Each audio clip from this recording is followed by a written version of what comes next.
যে সমস্ত স্টুডেন্ট তোমরা যারা যারা ক্লাস 12 সেমিস্টার 3 দিতে চলেছো তাদের জন্য আমি ফিজিক্সের একটা খুবই গুরুত্বপূর্ণ স্ট্র্যাটেজি বলেছি। লাস্ট এই 30টা দিনে তোমরা কি ভাবে ফিজিক্সকে ইউটিলাইজ করলে তোমরা যে পজিশনে থাকো না তোমার একদম আপার লেভেল থাকলে সেটাকেও তোমরা বুস্ট আপ করতে পারবা, তোমরা যদি একেবারে নিম্ন লেভেলে থাকো সেটা থেকেও একটা বুস্ট আপ করে একটা মিনিমাম এবং একটা সম্মানজনক মার্কসে কিভাবে পৌঁছতে পারবা তা নিয়ে আমি একটা খুব গুরুত্বপূর্ণ স্ট্র্যাটেজি বলছি। দেখো তোমরা যেভাবে চলছো এটা তোমরা নিজের মতো চলো, সেটা কোনো ব্যাপার নাই, কিন্তু তাও বলবো যারা এখনো বুঝতে পারো না আমরা ফিজিক্সটা কিভাবে পড়তে পারবো বা কিভাবে পড়বো সে নিয়ে আমি তোমাদের একটা ডিটেলসে এই ভিডিওটা করছি, ভালো করে মন দিয়ে শোনো।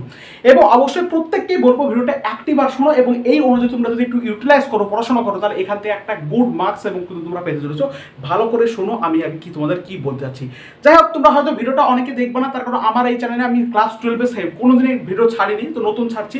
যাই হোক, যারা যারা দেখবে যে 2-3 জন দেখবে তারা এই স্ট্র্যাটেজিটা একটু ফলো করার চেষ্টা করো। দেখো এই স্ট্র্যাটেজি ফলো করে আমি কিন্তু মিনিমাম 85% কিন্তু মার্কস কিন্তু লাস্ট মুহূর্তে পড়ে কিন্তু নিয়ে এসেছিলাম, সেজন্য একটু বিশ্বাস করে ফলো করতে পারো। ভালো করে শোনো আমি কি বলছি। তোমাদের দেখো একটু ভালো করে শোনো, তোমাদের দেখো 5টা চ্যাপ্টার আছে, মোটে 5টা চ্যাপ্টার। তোমাদের কিন্তু নতুন নিয়ম এবার পরীক্ষা হবে, ওএমআর বেসে তোমাদের পরীক্ষা হবে, বুঝলে তো? তো 5টা সেটা তোমাদের এমসিকিউ বেস। 5টা যে ইউনিট তার মধ্যে প্রথম ইউনিট সেটা হচ্ছে স্থির তড়িৎ বিজ্ঞান, ঠিক আছে। দ্বিতীয়ত তোমার প্রবাহী তড়িৎ, তড়িৎ প্রবাহে চুম্বক ক্রিয়া চুম্বকত্ব ইউনিট 3-তে, ইউনিট 4-এ তড়িৎ চুম্বক আবেশ ও পরিবর্তী প্রবাহ, ইউনিট 5-এ তড়িৎ চুম্বক তরঙ্গ। এই মোটে 5টা চ্যাপ্টার তোমাদের কিন্তু রয়েছে। তাহলে এই 5টা চ্যাপ্টারে কি কি মার্কস আছে?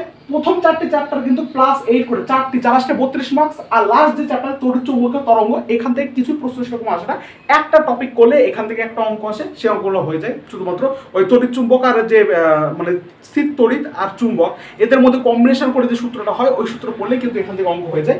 এখান থেকে বেশি চাপ নেওয়ার দরকার নেই, এখান থেকে 3 মার্কস আসে, ঠিক আছে। এবার আমি বলি তোমরা কি ভাবে এগুলোকে কমপ্লিট করবা এই কদিনে। ধরলাম তোমাদের হাতে আর মাত্র 20 দিন আছে, আমি 30 দিন থাকলেও আমি ধরছি তোমাদের হাতে 20 দিনই আছে। যতদিনই থাকুক ধরো ম্যাক্সিমাম মানে 10 দিন, যতদিনই থাকুক তুমি 10 দিন প্র্যাকটিস করার জন্য, এক্সাম দেওয়ার জন্য, নিজেকে অ্যানালাইসিস করার জন্য থই দাও। বাদ বাকি যে কদিন পড়ে থাকছে সেই কদিনকে আমি মিনিমাম ধরলাম 20 দিন তোমাদের হাতে আছে। এই 20 দিনে তোমরা ডিভাইড করে নাও এই 4টি চ্যাপ্টারকে, এখানে 5 দিন, এখানে 5 দিন, এখানে 5 দিন, এখানে 5 দিন। তারপর এই 4টি চ্যাপ্টার কিন্তু গুরুত্বপূর্ণ চ্যাপ্টার এবং লেন্দি চ্যাপ্টার। এই চ্যাপ্টারগুলোর মধ্যে অনেক সাব ইউনিট আছে যেগুলো পড়তে তোমার একটু সময় লাগবে। আমি ধরলাম তোমরা এইভাবে 5 দিন 5 দিন 5 দিন এইভাবে করে তুমি ডিভাইড করে নাও, ঠিক আছে। তাহলে 4-5 20 দিন হচ্ছে। আর এই তড়িৎ চুম্বকীয় তরঙ্গ একদিনে হয়ে যায়, আমি ধরলাম মিনিমাম 2 দিন তোমাদের লাগছে। এবারে 5 দিন তুমি এই চ্যাপ্টারটাকে কিভাবে পড়বে, যারা একদমই পড়বে তারা ভালো করে শোনো কিভাবে পড়বে। যারা মোটামুটি টাক্সে আছো, মোটামুটি দেখেছো কিন্তু ভালোভাবে পড়োনি, তারা শোনো।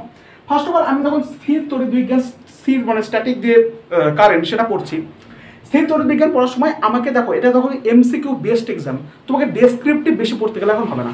ডেসক্রিপটিভ তুমি যদি অ্যানালাইসিস করতে যাও, তুমি যদি এই কীভাবে সূত্র আসলো, টর্ক আর এর মধ্যে রাশিমালা প্রতিষ্ঠাতা করো, এবার ওই প্রতিষ্ঠাতা তুমি যদি না পারো, তুমি যদি শিখে থাকো তাহলে একবার দেখে নেবে, সেটা ঠিক আছে। কিন্তু তুমি যদি এখনো না শিখে থাকো, না বুঝে থাকো, তাহলে প্রতিষ্ঠাতা কীভাবে হয়েছে এগুলো দেখতে গেলে তোমার সময় যাবে। আর এটা দেখো ডেসক্রিপটিভ পরীক্ষা হবে না, এটা কিন্তু তোমাকে এমসিকিউ বেস পরীক্ষা হবে। সেজন্য তোমাকে কী করতে হবে, বেশি করে তোমাকে সূত্রগুলো সম্পর্কে অ্যানালাইসিস করতে হবে, সূত্রগুলো ভালো করে জানতে হবে যে এই সূত্রগুলো কীভাবে আসছে। তার কারণ দেখো ক্লাস 12-এ তোমরা যে এমসিকিউগুলো পাবা সেই এমসিকিউ সমস্ত কিছু কিন্তু ফর্মুলা বেসিক আসবে। এমন তো না যে লেভেল তো না তোমাকে অনেক কিছু ভাবতে হচ্ছে, জাস্ট ফর্মুলা বেসিক তোমাকে আসবে। সেই জন্য এই অল্প সময়ে যারা পড়ে রেখেছো তারা একবার দেখে নেবে। তাও আমি বলবো বেশি ডেসক্রিপটিভ দেখার দরকার নাই। তাও আমি তোমাদের কিরকম ভাবে বলছি ভালো করে শোনার চেষ্টা করো। ধরে রেখে মধ্যে টর্ক আর কোনো বলের মধ্যে একটা রাশিমালা প্রতিষ্ঠা করো।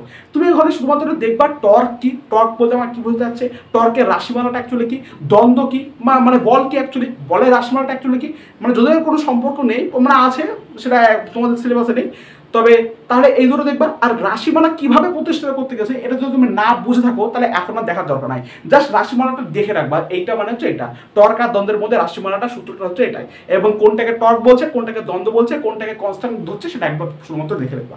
এইভাবে প্রত্যেকটা তুমি কিন্তু রিভিশন করো। তার ফলে কি হবে, এই 5 দিনের মধ্যে যথেষ্ট তোমার একটা চ্যাপ্টার করতে।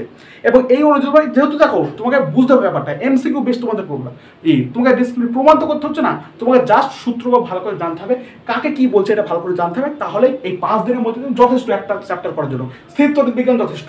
নেক্সট 5 দিনে তুমি প্রবাহী তড়িৎ একইভাবে সম্পূর্ণ করবা।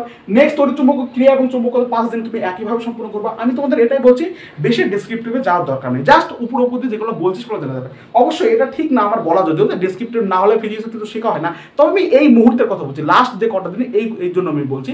যদি তোমাদের হাতে 2-3 মাস আগে সময় থাকতো তাহলে আমি এমনটা কিছু কোনোদিনই বলতাম না, তোমাকে না শিখলে তুমি ফিজিক্স শিখতে পারবে না। কিন্তু এখন এই কদিন এগুলো করো, তোমাকে মার্কসকে বুস্ট আপ করতে পারবা, না হলে পারবে না, ঠিক আছে। নেক্সট তড়িৎচুম্বকীয় আবেশ পরিবর্তিত প্রবাহ, এটা 5 দিন রাখবা। আর তড়িৎচুম্বকীয় তরঙ্গ এটা 2 দিনের মধ্যে, 1 দিন 2 দিনের মধ্যে যথেষ্ট। এবার দেখো 5 দিনের মধ্যে আবার কি কিভাবে করবা, তোমরা 5 দিনের মধ্যে ডিভাইড করে নেবা। 5 দিনের মধ্যে 3 দিন তুমি রাখবা পড়ার জন্য, 3 দিন তুমি রাখবা পড়ার জন্য, আর 2 দিন তুমি রাখবা এবিটিএ প্র্যাকটিস করার জন্য। এবিটিএ প্র্যাকটিস, ঠিক আছে, এবিটিএ প্র্যাকটিসের জন্য রাখবা। দেখো ভালো করে 3 দিনের মধ্যে তোমার যথেষ্ট। আমি যেভাবে বললাম প্রত্যেকটা চ্যাপ্টার, আমি জানি তোমাদের আরো অন্যান্য সাবজেক্ট থাকে, তাও আমি যথেষ্ট বলছি যে এই চ্যাপ্টারগুলো কি করবে, জাস্ট উপর উপর থেকে একবার চোখটা বুলিয়ে নেবা। তুমি জাস্ট কাকে কি বলছে একবার দেখবা, বেশি রাশমালা কিভাবে প্রতিষ্ঠিত হলো, কিভাবে প্রতিষ্ঠিত করলো, ওটার দিকে অত দেখার দরকার নেই। কোনটা কি সূত্র এটা ভালো করে একবার দেখে জাস্ট একবার চোখ বলে রিভিশন করে নেবা। রিভিশন যে হলো 2 দিনের মধ্যে তুমি এবিটিএ প্র্যাকটিস করার চেষ্টা করবা। এবিটিএ প্র্যাকটিস করার সময় মানে কোন চ্যাপ্টার, এই চ্যাপ্টারের কথাই বলছি। এবিটিএ থেকে যত এমসিকিউ আছে স্থির তড়িৎ বিজ্ঞান থেকে এগুলো প্র্যাকটিস করে নেওয়ার চেষ্টা করবা। বা রায়মার্টিন কোশ্চেন ব্যাগে দেখবা চ্যাপ্টার ওয়াইজ ভাগ করে দেওয়া থাকে, ওই রায়মার্টিন কোশ্চেন ব্যাগে স্থির তড়িৎ বিজ্ঞান যত এমসিকিউ আছে সেগুলো করে ফেলার চেষ্টা করবা। দেখো এমসিকিউ করার সময় বাদলে সেখানে বেশি দাঁড়াবা না, বেশি দাঁড়াতে গেলে তোমার সময় নষ্ট হবে, 5 দিনও কভার হবে না, 10 দিন লেগে যাবে। বেশি দাঁড়াবা না, যেটা বাচ্চা গোল করে রেখে দেবা, স্যারের সাথে জিজ্ঞাসা করে নেবা, বা অন্যান্য ইউটিউব বা যেখান থেকে হোক মোবাইলের মাধ্যমে জেনে নেওয়ার চেষ্টা করবা, ঠিক আছে। তাহলে এই 3 দিন তুমি জাস্ট প্র্যাকটিস করো, আর 2 দিন তুমি এবিটিএ প্র্যাকটিস করো। মানে এবিটিএ আমি তোমাকে বলছি যত তুমি এমসিকিউ ব্যস্ত, যত তুমি এমসিকিউ করতে পারো তত বেশি লাভ। তাও আমি ধরবো যে 7টা মতো সেট করার চেষ্টা করবা, 7টা সেট করার চেষ্টা করবা, বা মিনিমাম 150টা মতো কোশ্চেন করার চেষ্টা করবা। 100 থেকে 150-150-150-র মধ্যে কোশ্চেন করলে তুমি বুঝতে পেরে যাবা যে এই খাতে কিরকম টাইপের প্রশ্নগুলো আসবে। আরেকটা কথা বলছি, রায়মার্টিনের 2টো স্টার বা 3টে স্টার যে প্রশ্নগুলো থাকে ওই প্রশ্নগুলো করে ফেলার চেষ্টা করবা, কারণ ওখান থেকে কিন্তু ম্যাক্সিমাম প্রশ্ন আসে এবং ওই প্রশ্নগুলো রিপিটেড হয়। যাই হোক, এইভাবে তুমি 3 দিনে এটাকে পড়বা, 2 দিনে এবিটিএ প্র্যাকটিস করবা। প্রত্যেকটা চ্যাপ্টার 3 দিনে করবা, 2 দিনে, 3 দিনে 2 দিনে, এইভাবে তোমরা প্রত্যেকটা চ্যাপ্টারকে শিখে ফেলো। তড়িৎচুম্বকীয় তরঙ্গ এই 2 দিন 3 দিন মিনিমাম 3 দিনের মধ্যে সমস্ত কিছু করা যায়, কারণ একই টাইপের অঙ্ক আসে। এইভাবে তোমরা প্রত্যেকটা চ্যাপ্টারকে শিখে ফেলো। তারপরে যখন শেষ হয়ে যাবে, তারপরে তুমি এই জিনিসগুলো যেগুলো করলা সেগুলো একবার রিভিশন দিয়ে তারপর তুমি মক টেস্ট দাও। এইভাবে তুমি যদি করতে থাকো, দেখো তোমার মার্কস অনেকটা ইমপ্রুভ হয়েছে। আমি তোমাদের বারবার বলি, বেশি ডেসক্রিপটিভে বেশি তাড়না পড়ার দরকার নেই, জাস্ট সূত্র ফর্মুলাগুলোকে ভালো করে দেখার চেষ্টা করো। আজকের ভিডিওটা নিশ্চয়ই তোমরা আশা করছি কিছু শিখতে পারলে। আর একটা কথা বন্ধুরা, অবশ্যই সাবস্ক্রাইব করে চ্যানেলের পাশে যুক্ত হয়ে থাকো যদি তোমরা করতে চাও, মানে পরবর্তীতে সাহায্য করতে চাও। আমি এই প্রতিটা চ্যাপ্টার থেকে কীরকম কী এমসিকিউ আসতে পারে সে সম্পর্কে আমি তোমাদের একটু যদি ধারণা দিই, তাহলে তোমাদের খুব একটা ক্ষতি হবে বা অসুবিধা হবে। একবার কমেন্ট আমাকে বলবে যে আমার যে সমস্ত ইম্পর্টেন্ট যে সমস্ত এমসিকিউগুলো আছে, রিপিটেড এমসিকিউ যেগুলো প্রতিবার আসে, সেই সমস্ত এমসিকিউ নিয়ে যদি আমি আলোচনা করি হোয়াইট বোর্ডের মাধ্যমে, তোমরা কি একটু ধৈর্য ধরে শুনতে পারবা? একবার কমেন্ট করবা যারা যারা দেখছো। যাই হোক বন্ধুরা, আমরা এখানে শেষ করছি। আশা করছি তোমরা এই ভিডিও থেকে অনেক উপকার পেলে।